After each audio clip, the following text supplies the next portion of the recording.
नमस्कार, बहुत स्वागत है आप सभी का महुआ खबर पर। मैं हूं आपके साथ सपना ठाकुर।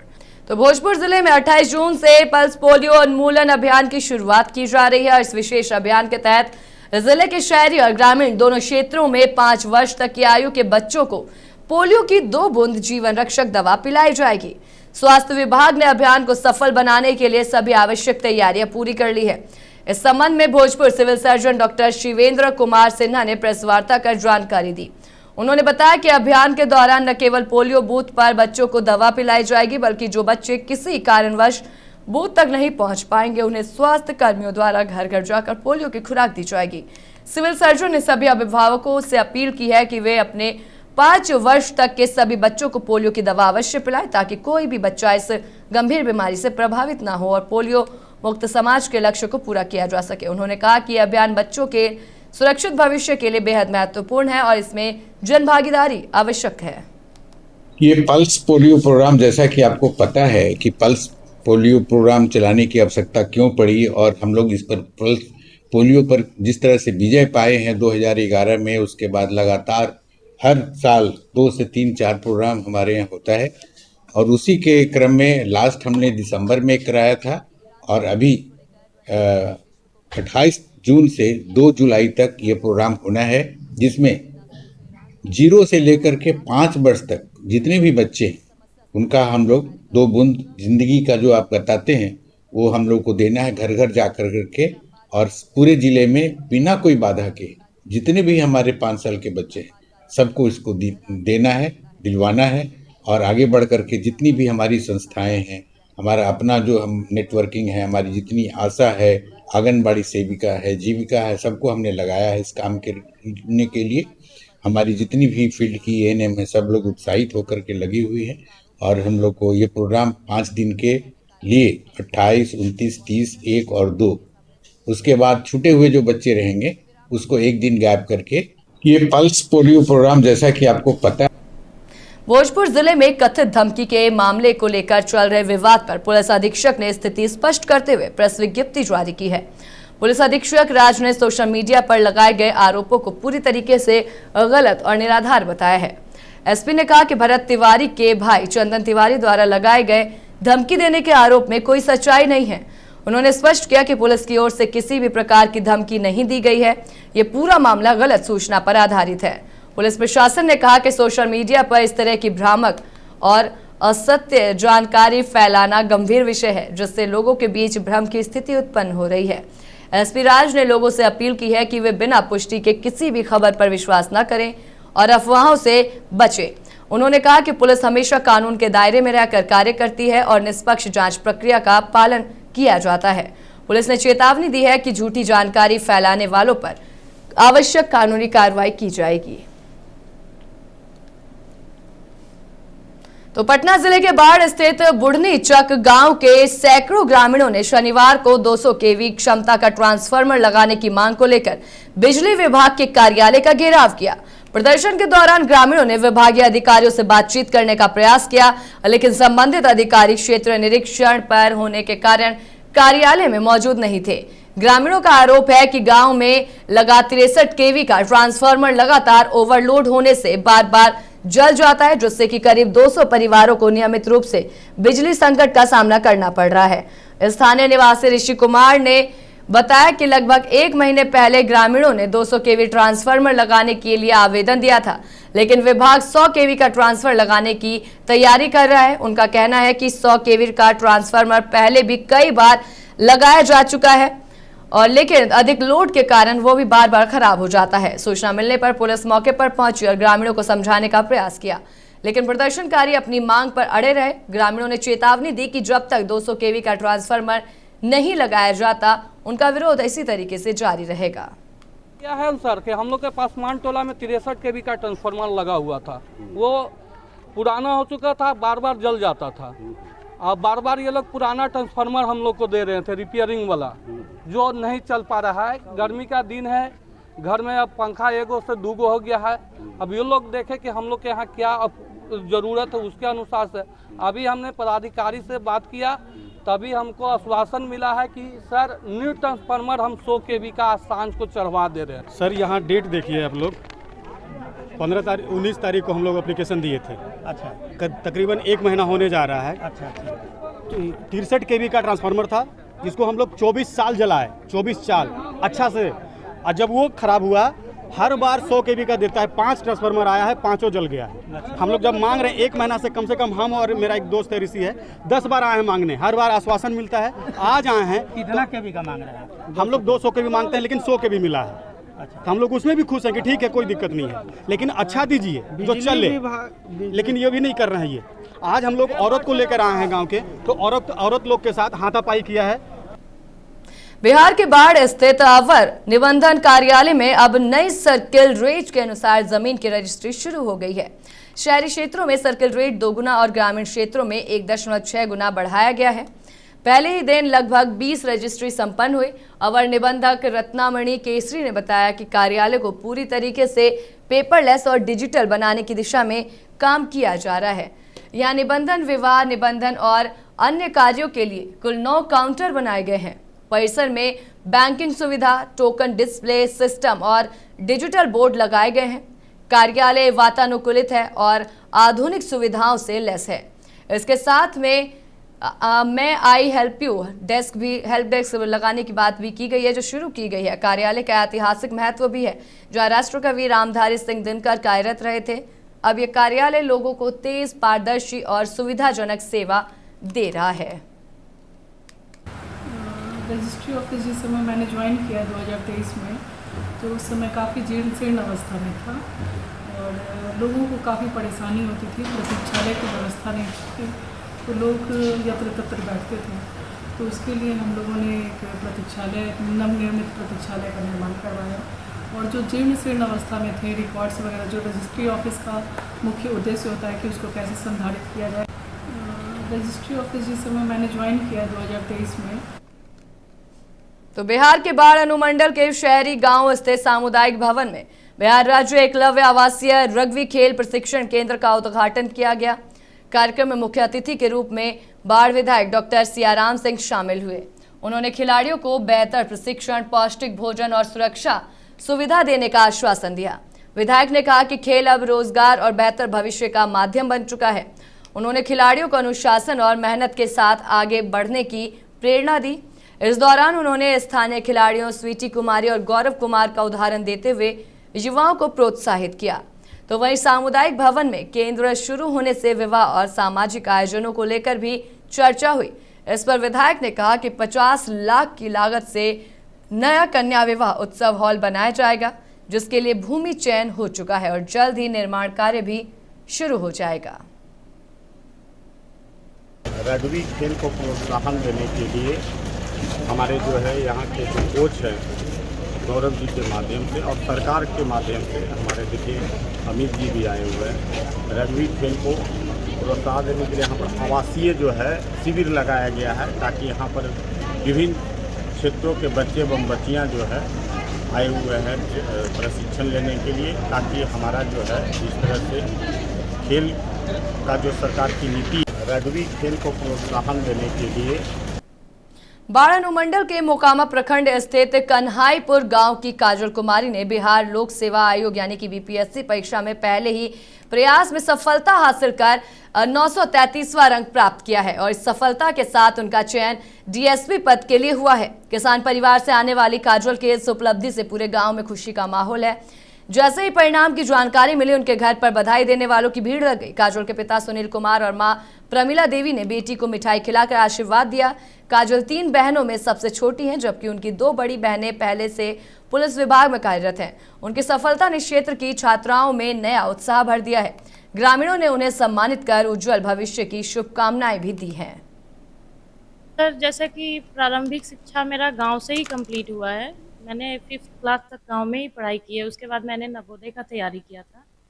तो नवोदय के तैयारी के दौरान भी मुझे बहुत सारी परेशानियों का सामना करना पड़ा, जैसे कि मुझे नानी घर में रह के पढ़ना पड़ा, तो परिवार से दूर रह के थोड़ा कष्ट होता है। लेकिन मैंने नवोदय का एग्ज़ाम पास करके उसके बाद मैंने वहाँ से कंप्लीट किया। सेकेंडरी एजुकेशन मेरा वहाँ से हुआ है। उसके बाद मैंने इंटर और ग्रेजुएशन मैंने दोनों पाटलिपुत्रा से किया है। उसके बाद मैंने एमकॉम भी कंप्लीट किया है। तो ये तैयारी के और मैंने बीपीएससी की तैयारी बेटी सब देखने में, ज्ञान में, क्या बोलते हैं, एजुकेशन में बचपन से ही सब जो चाहिए वो था, सारा चीज था, इसलिए वही सपोर्ट में बढ़ते चली गई। और क्या, मेरा जो था काम वो करते रहे। विश्वास किए हुए थे कि मेरी बच्ची कुछ करेगी, कुछ बड़ा अधिकारी बनेगी, तो हमको पहले से फेथफुल था। हाँ, इसका पढ़ाई को देखते हुए हम पहले अनुमान लगा लिए थे। हाँ, नवोदय में छोटा मोटा बच्चा नहीं जा सकती है, इसके लिए भी तो क्वालीफाई होना चाहिए, जरूरी है। सर जैसे कि प्रारंभिक शिक्षा मेरा गांव से ही कंप्लीट हुआ है। मैंने 5th क्लास तक गांव में ही पढ़ाई की है, उसके बाद मैंने नवोदय। पलामू जिले में 28 जून से राष्ट्रीय पोलियो उन्मूलन अभियान की शुरुआत होगी। अभियान के तहत 0 से 5 वर्ष तक के 3,97,521 बच्चों को पोलियो की 2 बूंद दवा पिलाने का लक्ष्य रखा गया है। इस संबंध में सिविल सर्जन ने प्रेस वार्ता कर अभियान की विस्तृत जानकारी दी और सभी अभिभावकों से बच्चों को पोलियो की खुराक अवश्य दिलाने की अपील की। सिविल सर्जन ने बताया कि भारत को पोलियो टाइप 1, टाइप 2 और टाइप 3 वायरस से मुक्त घोषित किया जा चुका है, लेकिन पड़ोसी देश पाकिस्तान और अफगानिस्तान में अभी भी पोलियो के मामले सामने आ रहे हैं। ऐसे में हर्ड इम्यूनिटी बनाए रखना और सभी बच्चों को समय पर पोलियो की खुराक देना बेहद जरूरी है। उन्होंने बताया कि 28 जून को स्कूलों और आंगनबाड़ी केंद्रों पर बनाए गए बूथों में बच्चों को दवा पिलाई जाएगी, जबकि 29 और 30 जून को स्वास्थ्यकर्मी घर घर जाकर छूटे हुए बच्चों को पोलियो की खुराक देंगे। अभियान को सफल बनाने के लिए जिले में 3,763 टीम सदस्यों की तैनाती की गई है। सभी टीमों का रोड मैप तैयार है और पर्याप्त मात्रा में वैक्सीन उपलब्ध कराई गई है। अभियान की निगरानी जिला और प्रखंड स्तर के पर्यवेक्षकों के साथ साथ WHO की सर्विलांस टीम भी करेगी। तो वहीं प्रशासन ने जनप्रतिनिधियों, शिक्षा विभाग, समाज कल्याण विभाग और स्वयं सहायता समूहों से अभियान में सक्रिय सहयोग करने की भी अपील की है। गोपालगंज के विशंबरपुर थाना क्षेत्र के दियरा विजयपुर में हुए सनसनीखेज सिरकटी हत्याकांड का पुलिस ने 15 दिनों के भीतर खुलासा करने का दावा किया है। पुलिस ने मामले में 2 आरोपियों को गिरफ्तार किया है। उनकी निशानदेही पर मृतक का कटा हुआ सिर और हत्या में इस्तेमाल किया गया चाकू भी बरामद कर लिया है, जिसके बाद हत्या आरोपी को ढूंढने में पुलिस पूरी तरीके से लगी हुई है। तो इसी के साथ बगहा के रामनगर नगर परिषद क्षेत्र के वार्ड संख्या 11 जुलाहा टोला में देर रात 2 पक्षों के बीच विवाद ने हिंसक रूप ले लिया। दोनों पक्षों की ओर से जमकर ईंट पत्थर चले, जिसमें एक पुलिसकर्मी समेत कुल 5 लोग घायल हो गए। घटना की सूचना मिलते ही रामनगर पुलिस मौके पर पहुंची और मौके पर पहुंचकर भीड़ को नियंत्रित करने का प्रयास किया, लेकिन इस दौरान एक पक्ष द्वारा दोबारा पथराव शुरू कर दिया गया। स्थिति बिगड़ने पर बगहा पुलिस अधीक्षक राजेश कुमार स्वयं मौके पर पहुंचे और हालात का जायजा लिया। घायलों को इलाज के लिए अस्पताल में भर्ती कराया गया है। इलाके में शांति व्यवस्था बनाए रखने के लिए अतिरिक्त पुलिस बल की तैनाती कर दी गई है। पुलिस ने कुछ लोगों को हिरासत में लेकर पूछताछ शुरू कर दी है और मामले की जांच जारी है। अधिकारियों ने दोषियों पर सख्त कार्रवाई की बात कही है।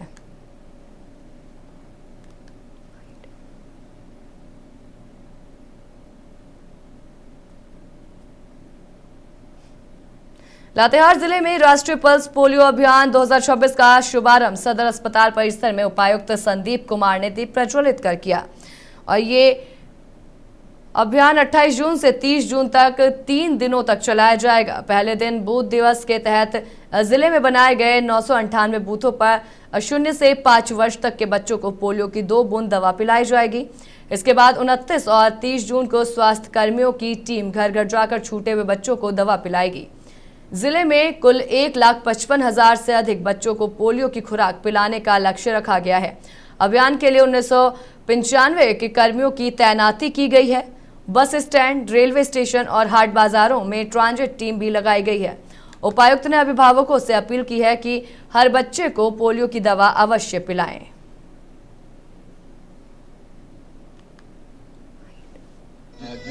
नेशनल इम्यूनाइजेशन डे के शुभ अवसर पर उपस्थित इस कार्यक्रम में सीएस साहब, सभी डॉक्टर साहब लोग उपस्थित, यहाँ महिलाएं, प्यारे बच्चे जिन्हें कि पल्स पोलियो का खुराक दिया जाएगा, और जनप्रतिनिधिगण और मीडिया से आए हुए प्रतिनिधिगण।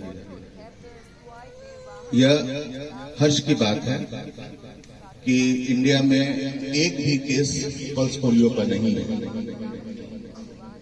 इसका तात्पर्य यह हुआ कि we have national immunisation day के शुभ अवसर पर उपस्थित इस कार्यक्रम में सीएस साहब, सभी डॉक्टर साहब लोग उपस्थित, यहाँ महिलाएं, प्यारे। झारखंड के चतरा जिले में गिद्धौर और पत्थरलगा प्रखंड की सीमा पर स्थित द्वारी रेलवे साइडिंग क्षेत्र में वर्चस्व की लड़ाई हिंसक झड़प में बदल गई। दो गुटों के बीच हुई तलवारबाजी, लाठी डंडों और पथराव की घटना में 8 से 10 लोग घायल हो गए, जिनमें प्रमुख पति उमेश यादव, समाजसेवी सुरेश यादव और प्रभु यादव गंभीर रूप से घायल बताए जा रहे हैं। घटना के विरोध में गिद्धौर प्रमुख अनीता यादव के नेतृत्व में लोगों ने इंदिरा मोड़ के पास चतरा हजारीबाग मुख्य मार्ग जाम कर कार्रवाई की मांग की है। बताया जा रहा है कि सीसीएल के मगध अम्रपाली क्षेत्र से कोयला ढुलाई के लिए तैयार रेलवे साइडिंग पर कब्जे और संचालन को लेकर दोनों पक्षों में लंबे समय से तनाव था। पुलिस का कहना है कि सूचना मिलते ही मौके पर बल भेजा गया। फिलहाल किसी पक्ष की ओर से लिखित शिकायत नहीं मिली है, लेकिन मामले की जांच कर दोषियों के खिलाफ कार्रवाई की जाएगी।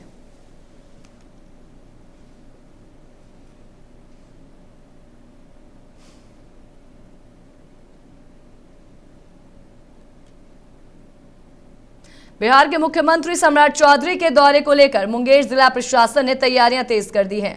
टेटिया बम्पर प्रखंड में प्रस्तावित कार्यक्रम के मद्देनजर पंचायती राज विभाग के सचिव मनोज कुमार और अपर सचिव डॉक्टर आदित्य प्रकाश ने जिलाधिकारी निखिल धनराज निपाणीकर के साथ कार्यक्रम स्थल का निरीक्षण किया।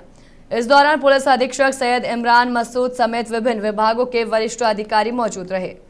जिला अधिकारियों ने कार्यक्रम स्थल की तैयारियों की समीक्षा करते हुए सभी कार्य तय समय सीमा के भीतर गुणवत्ता के साथ पूरा करने के निर्देश दिए हैं। समीक्षा बैठक में सुरक्षा, विधि व्यवस्था, यातायात प्रबंधन और भीड़ नियंत्रण की तैयारियों पर भी विस्तार से चर्चा की गई। इसके अलावा भूना पंचायत के नवनिर्मित पंचायत सरकार भवन और देवघरा पहाड़ का निरीक्षण कर आवश्यक निर्देश भी दिए गए हैं। और इसी के साथ जिला प्रशासन का कहना है कि कार्यक्रम से जुड़े सभी कार्यों की लगातार निगरानी की जा रही है ताकि आयोजन शांतिपूर्ण और सुव्यवस्थित ढंग से पूरी की जा सके। भागलपुर के मधुसूदनपुर स्थित अजय इंडियन गैस एजेंसी पर गंभीर अनियमितताओं के आरोप लगे हैं। जमीन मालिक शिवम कुमार भारती का दावा है कि जिस जमीन के आधार पर गैस गोदाम की स्वीकृति और पैसों लाइसेंस लिया गया, उस पर कभी गोदाम बनाया ही नहीं गया। आरोप है कि एजेंसी संचालक ने दूसरी लीज की जमीन पर गोदाम बनाकर संचालन किया। शिकायत के बाद हुई जांच में मजिस्ट्रेट ने भी स्वीकृति भूमि पर बाग बगीचा होने की पुष्टि की। और इसी बीच आरोप है कि जांच की भनक लगते ही रातों रात विवादित गोदाम को ध्वस्त कर सिलेंडर नए गोदाम में शिफ्ट कर दिए गए। और मामले में जमीन मालिक ने डीएम और पुलिस से शिकायत की है। वहीं नाथनगर अंचल अधिकारी ने यथास्थिति बनाए रखने के निर्देश देने की बात कही है, जबकि मधुसूदनपुर थाना पुलिस का कहना है कि काम रुकवाया गया था, लेकिन पुलिस हटने के बाद गोदाम तोड़ा गया। मामले की जांच जारी है, सभी पहलुओं पर जांच की जा रही है। जिस तरीके से इंडियन गैस गोदाम जमीन पर यह बड़ा विवाद का खुलासा हुआ है, इसी के साथ आपको बता दें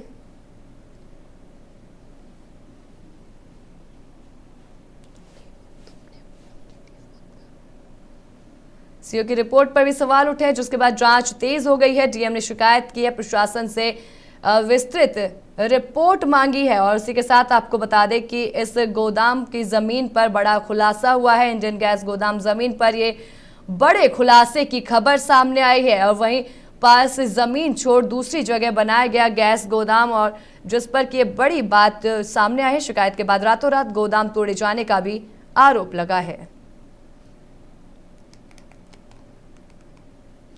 तो गोपालगंज के विशंभरपुर थाना क्षेत्र के दियरा विजयपुर में हुए सनसनीखेज सिरकटी हत्याकांड का पुलिस ने 15 दिनों के भीतर खुलासा करने का दावा किया। पुलिस ने मामले में 2 आरोपियों को गिरफ्तार किया है। उनकी निशानदेही पर मृतक का कटा हुआ सिर और हत्या में इस्तेमाल किया गया चाकू भी बरामद किया। पुलिस के अनुसार 12 जून को गन्ने के खेत से सिर कटा शव मिलने के बाद विशेष जांच दल का गठन किया गया था। तकनीकी साक्ष्यों, सीसीटीवी फुटेज, मोबाइल लोकेशन और वैज्ञानिक जांच के आधार पर मृतक की पहचान कुचाय कोट थाना क्षेत्र के सिरसिया निवासी मोहम्मद मुस्तफा के रूप में हुई।